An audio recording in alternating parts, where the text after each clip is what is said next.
vedare tinokuchingamidzai zvekare kune chimwe chirongwa pano paZim Facebook Secrets and Confessions. Tadzoka zvekare nemamwe mamessages. Regedzai tibva tapinda mumamessages edu natadzoka takakubatirai. Message yedu yekutanga yakamira sekudai so: hanzi makadi zvenyu mukoma, ndinokumbirawo kuti munge muchindiposterawo nyaya yangu makavigawo chitupa changu. So inini mukoma ndainge ndichishandawo pane kamwe kashop karimo mutown muCBD muHarare omu. So zvakazoitika mukoma Nashi ndezvekuti mukadzi waboss wangu akabva azoti ainge achida kuti ndinge ndichimuperekedza somewhere. Hey, takabva tazoenda kweya and I saw kuti that man, he really had a very nice house. Apa pose apa I was just working as a cashier but they were trusting me a lot. So patakaenda ikoko, ivo madam boss vangu vainge vachida kuti vange vachisila rimwe deal because vainge vachitambudzika transport. Pose apa vainge vachimbohoda muno muHarare, but to make some profits vainge vachiti zvainge zviri nani kuti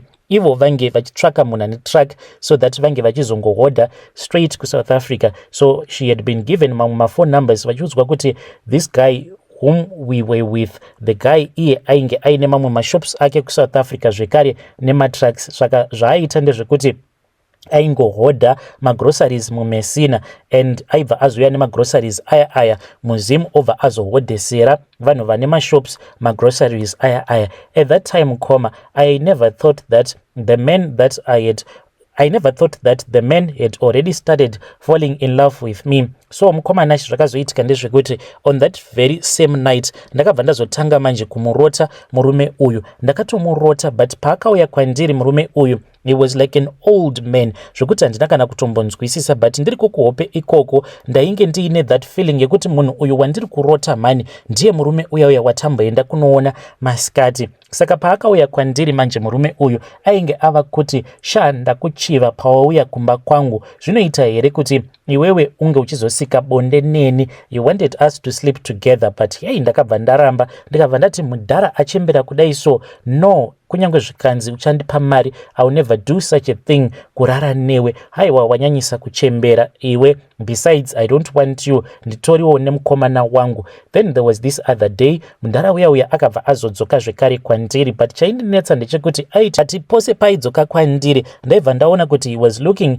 younger and younger by the day. Akabva azonditi naiwe musikana ndiudze, ko why is it usingadi kurara neni? Ndikabva ndati no, handidi kurara anyone, please just get out of my room. I was afraid kuti murume uyu kana akarara neni, what if ndikazobatira pamuviri, then mukomana wangu obva azofind out kuti nhumbu yacho yandiinayo haisi yake, then what was I going to do? So this man akabva ati ndo chikonzero ichocho chiri kuita kuti unge uchiramba kurara neni. Ndikabva ndati hongu, I am scared kuti kana tikarara tose ndinobva ndazoita pamuviri. Saka murume uyu akabva ati you do not have to be afraid because kunyange ukanzi waita nhumbu yangu hauzivi here kuti ndine mari yakawanda, saka unofungidzira kuti matrack ose awa anofambira mahara here?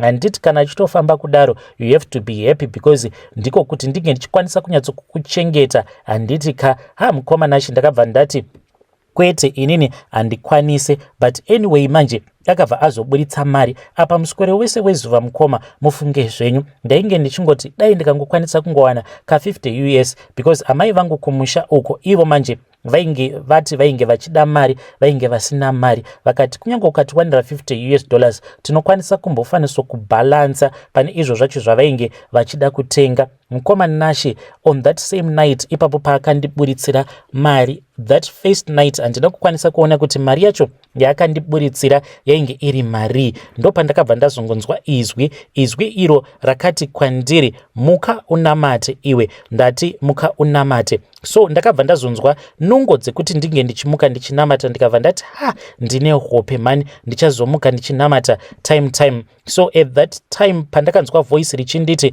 muka unge uchinamata, I just told myself kuti I would wake up later on, but still mukoma ndakabva ndazotongorara usiku hwose. Then the following night apa ndakatobva kubasa ndakaneta, ndakaneta zvisingaite mukoma, handidi kukunyeperai. I just took a bath and I went straight to bed ndokubva ndarara. I think at that time pandakazotanga futi kumurota murume uyu, maybe It was even before 8 p.m. ndo pandakabva ndamurota mundara uyu. Pandakamurota ndakabva ndanzwa futi voice, but voice randakanzwa manje rainge riri remunhukadzi. Mukadzi uyu it seemed as if ainge atorimo murumu mangu akabva adanidzira achiti, iwe ndatimukaunamate mani.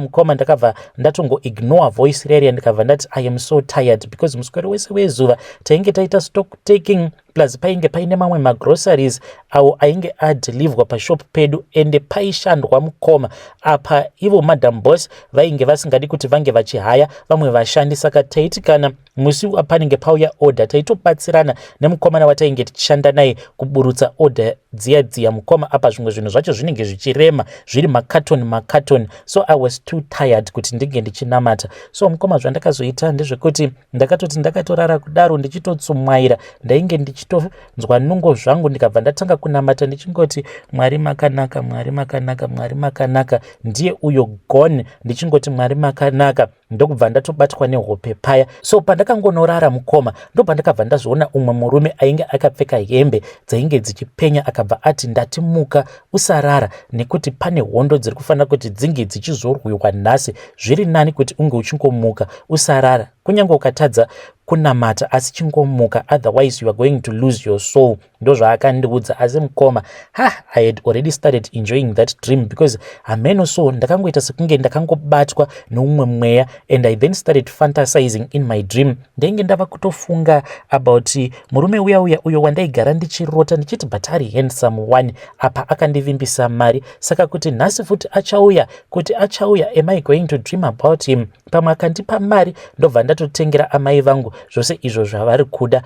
Mukoma nashe ndo pandakabva ndazoona murume uya. Saka murume uya akabva azouya kwandiri akabva ati, nhaiwe ndiudze kuti unodei. Ndikabva ndazoti ini dai ndikangokwanisa kungowanawo murume wekuti anongonditengerawo imba, then ndobva ndatotora vabereki vangu. Kana ndatora vabereki vangu vobva vatotanga kutogara muno muHarare because kumusha uko vabereki vangu vari kutambura mhani. So mukoma nashe ndakabva ndazonzwa murume wewe ava kuti I can even offer to buy you a house, but iwewe chingorara neni. Zvose izvi zvichiitika mukoma zvainge zvichiitika kuhope paainge achindiudza kuti ainge achirara neni, achinditi unombozviziva here kuti ndine imwe mari yekuti kunyange ndikakupa mari yangu kuti unge uchiiverenga unokwanisa kusvika pakuchembera iwe usati wapedza kuverenga mari yangu. Akabva anditi iye ainge achitoda kutoti ainge achinditengera mari after ndabva mukurara naye zvichiitika kuhope, but at that time ainge asisiri mudhara uya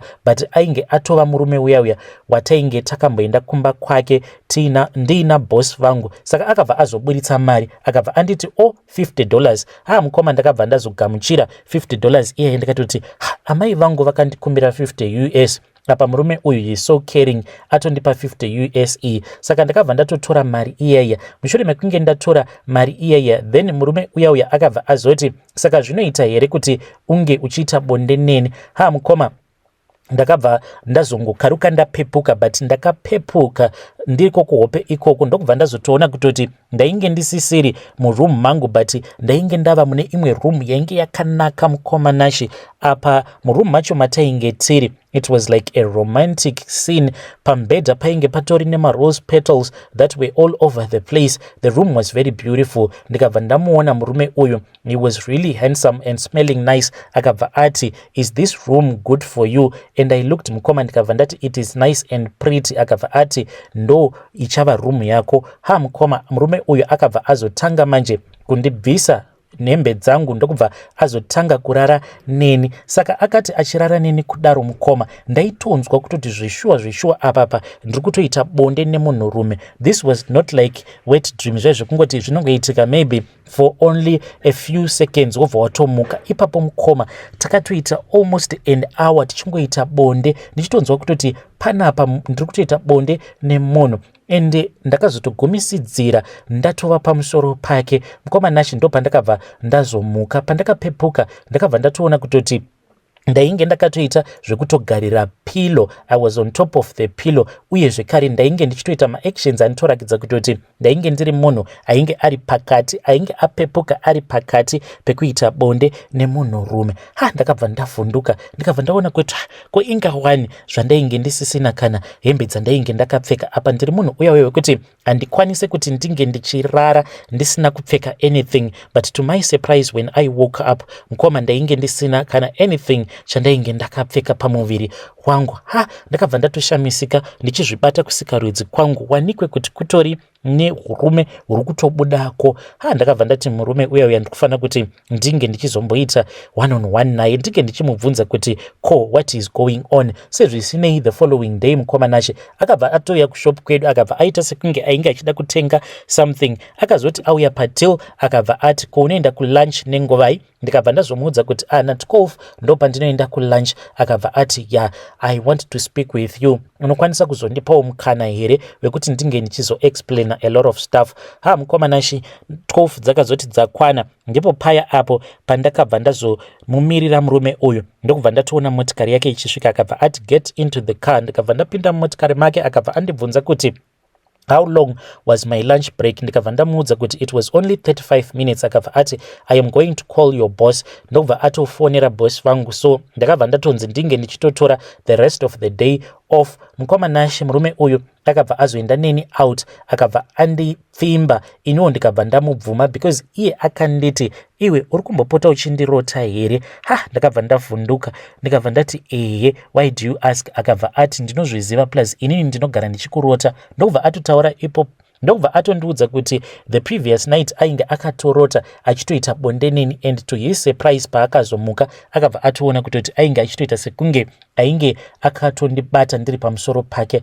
Mukoma handina hangu kuda kuzomubudira pachena kuti ndo hope zvekare dzandainge ndakarota the previous night. So takazongoramba tichingotaura. Mukoma nashe murume uyu is a millionaire. I know kuti kune vamwe vanhu vanokwanisa kuti zvinhu zvose zvakaitika ipapo it was very weird, you were supposed to run away with your life, but murume uyu ane mari dzake. And what was I supposed to do? I am someone who is coming from a very poor background, saka obviously I agreed, and that is how we started dating. Saka we started dating from last year until now. So recently zvakaizoitika mukomanashi ndezvekudai, so ndainge ndiinaye titori mumotikari. So usually zvatinoita ndezvekuti if we just to hang around, kana tisingadi kuenda kuhotel kana kuma bookings, then we find a nice place where we will be just chilling. Saka iye anoti kana asingadi kuya kumba kwangu anondipika up, then we just find a place tobva tatopaka motikari yedu, then we just start to enjoy our life. Saka musi wacho iwoyo kwainge kuchipisa mukoma. Apa tainge takatopaka pane kamwe kapaki just relaxing zvedu. So inini ndakabva ndati kuri kupisa, ini ndafunga kuti ndinge ndichigara hangu kubackseat. Uya tigare kubackseat. Ndokubva aramba akabva ati noda kuti unge uchizondigarira beya wakagarako kubackseat ikoko. Ndakabva ndaburuka zvangu, ndikabva ndaenda ndikabva ndanogara zvangu kubackseat tichitotaura nyaya paya. Zvino mukomanashi we had both the doors on the back seat opened up. I was just resting. So ndakati ndakagara paya ndo pandakabva ndazotanga kunzwa kuti I was falling fast asleep, plus iye ane zvaainge achindiita neruoko rwake achinditambisa. Saka ndainge ndava kutonzwa ndichitobatwa nehope, ndava kutotsumaira. Mukoma, when I was about to fall fast asleep, ndo pandakabva ndazongonzwa like izwi rakangonditi iwe vhura maziso ako muka mhani. Mukoma, ndakangoti ndichingovhura maziso angu, unoona like passenger seat pane kagap kai between the body of the car and the passenger seat. Ndo pandakabva ndazoona kuti painge paine nyoka yainge iripo yainge yakadongorera. Ndakabva ndaridza mhere. To my surprise akabva anditi iwe nyarara mani, uri kutiitira noise. Ndikabva ndati iwe do you think kuti it is normal kuti kana ndikaona nyoka iri mumotikari ndobva ndaramba ndakanyarara? I was so scared about what happened. Then later on manje akabva azonditi ainge achida kundiperekedza kumba. Later on akabva azondiudza kuti ainge achida kundiperekedza kudheni kwangu, but takazoti tiri munzira munhu ndokubva atorova U-turn. Ndikati ko indava tava kuenda kupi? He then insisted kuti we were supposed to go and sleep at the hotel. So we went and we slept at this other hotel. Mukoma nashi takati tiriko kuhotel kuya murume uyu manje akabva azoita bonde neni paraundi yekutanga, but usiku hwose murume uyu akabva azoita kuti ndinge ndichizoita bonde nenyoka yake. So inini ndiri munhu uya wekuti like kana ndikangorara nemunhu rume even ikava 1 round chaiyo ndinenge ndava kutoda kutoti ndinge ndichitoenda ndobva ndatozvigeza sikarudzi yangu because ndinenge ndichinzwa kuti kuzasi kwangu uku hameno so zvandinenge ndichingonzwa zvekuti kana kurara handitombokwanise kurara. So that is what I am like. Kunyange zvikanzi tikatoita kana 5 rounds usiku hwose ndinotogeza 5 times, otherwise I won't be able to sleep. Uye zvekare kuti ndinge ndichizodzokorora ndinenge ndisingatombokwanise kuzodzokorora kuita bonde when I am feeling dirty like that. So after taita round yekutanga ndo pandakabva ndazoti ndainge ndichida kuenda kushower. I then left him as if he was fast asleep. Ndakabva ndageza paya pandakadzoka mukomanashe ndakavhunduka because ndakangoti ndichingonopinda kudai muroom matainge tiri ndikabva ndatoona kutoti iye ainge akatorara pamusoro pemachira apa ainge atori busy nenyoka. Mukoma nyoka iyoyo yainge ichitomunanzva sikarudzi yake. I wanted to run away but akabva atomuka. Nyoka yaya yakabva yanyangarika akabva ati do not worry come here. But mukoma pane zvaainge achiita nemaoko ake achiita sekunge ainge achindibhabhaisa so much that he hypnotized me. Ndikabva ndangoramba ndakamutarisa. Ndakati ndaramba ndakamutarisa kudaro, then there was something that he was saying like it was sort of a language that I could not understand. Ndopa ndakabva ndatanga kufamba paya achindicontrola achinditi ita so ndokubva ndatonorara pambedha. Ndakati ndarara pambedha paya ndainge ndakapfeka night gown ndokubva atondibvisa night gown riya randainge ndakapfeka ndikabva ndazosara ndava musvo. Akabva azotanga manje kundibata akati achindibata kudaro iyewo mukoma ndo pandakabva ndazoona kutoti ainge aine nyoka iyo yainge yakazvimoneredza pawaist pake apa. Akabva anditi usatya nyoka iyi it is here to protect you. Nyoka iyi ndo inoita kuti matracks angu asazosangana neproblem. It is here to protect you. Mukoma Nashi akabva azoti iye ainge achida kuti ndinge ndichizorara nenyoka yake. The moment ndinokuudzai imi mukoma, the moment yekuti I came into contact with that snake, amenoso zvandakangonzwa ndakaita sekunge munhu atorohwa nemagetsi. Mukoma ndakaproducer ameno kuti kangani I think about 6 to 8 times ndichingoproducer chete. Nyoka iyi yainge isati yapinda mandiri, yainge ichingofamba chete ichingondi romance, and it is very difficult to explain zvayainge ichiita.